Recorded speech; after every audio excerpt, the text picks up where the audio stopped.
కిరణ్, ఓవైసీ విద్యాసంస్థల భవనాలపై హైకోర్టు కీలక వ్యాఖ్యలు చేసింది. ఫాతిమా ఓవైసీ విద్యాసంస్థల భవనం ఎఫ్టీఎల్లో లేదని ప్రభుత్వం హైకోర్టుకు నివేదిక ఇచ్చింది. హైకోర్టుకు రెవెన్యూ, నీటిపారుదల శాఖలు నివేదికలు సమర్పించాయి. దీనిపై హైకోర్టు తీవ్ర అసహనం వ్యక్తం చేసింది. మ్యాప్ చూస్తే ఆక్రమణ స్పష్టంగా కనిపిస్తోందని హైకోర్టు న్యాయమూర్తి అన్నారు. గతంలో ఉన్న ఎఫ్టీఎల్ ఇప్పుడు ఎలా తగ్గిందని ప్రభుత్వాన్ని హైకోర్టు నిలదీసింది. తమకు నచ్చిన వారి నిర్మాణాలను కూల్చడం లేదా అంటూ ప్రభుత్వాన్ని హైకోర్టు ప్రశ్నించింది. చెరువుల పరిరక్షణపై హైడ్రా ఏం చర్యలు తీసుకుందో చెప్పాలన్న హైకోర్టు మున్సిపల్ శాఖ, హెచ్ఎండిఏ నివేదికలు సమర్పించకపోవడంపై ఆగ్రహం వ్యక్తం చేసింది. ఓవైసీ భవనాలపై గతంలో ఇచ్చిన స్టేటస్ కో ఉత్తర్వులను ఉపసంహరించుకుంది. ఎఫ్టీఎల్ పరిమితులపై ప్రభుత్వాన్ని హైకోర్టు వివరణ కోరింది.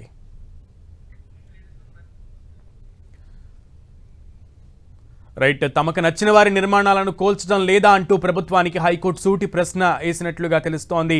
చెరువుల పరిరక్షణపై హైడ్రా ఏం చర్యలు తీసుకుందో హైకోర్టు చెప్పాలంటూ నివేదికను కోరింది. పూర్తి సమాచారం మా ప్రతినిధి కిరణ్ అడిగి తెలుసుకుందాం. కిరణ్. సునీల్, ఓవైసీ విద్యా సంస్థలపై హైకోర్టు కీలక వ్యాఖ్యలు చేసింది. ఫాతిమా ఓవైసీ విద్యా సంస్థల భవనం ఎఫ్టీఓలో లేదంటూ కూడా తాజాగా ప్రభుత్వం ఇచ్చిన నివేదిక సంబంధించి కూడా తీవ్ర అసహనం వ్యక్తం చేసినట్లుగా మనమైతే చెప్పుకోవాల్సి ఉంటుంది. దీనికి సంబంధించి కేవలం రెవెన్యూ, నీటిపారుదల శాఖ మాత్రమే రిపోర్ట్ ఇవ్వడం, మిగతా హెచ్ఎండిఏతో పాటు మున్సిపల్ శాఖ సంబంధించి కూడా నివేదిక సమర్పించకపోవడంపై కూడా తీవ్ర ఆగ్రహం వ్యక్తం చేసింది.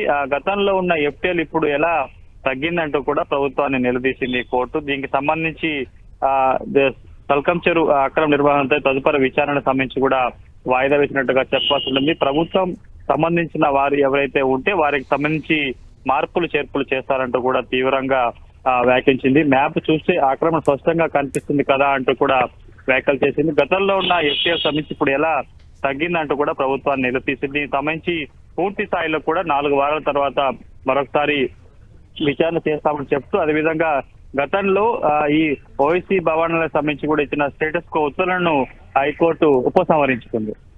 Okay Kiran, thank you.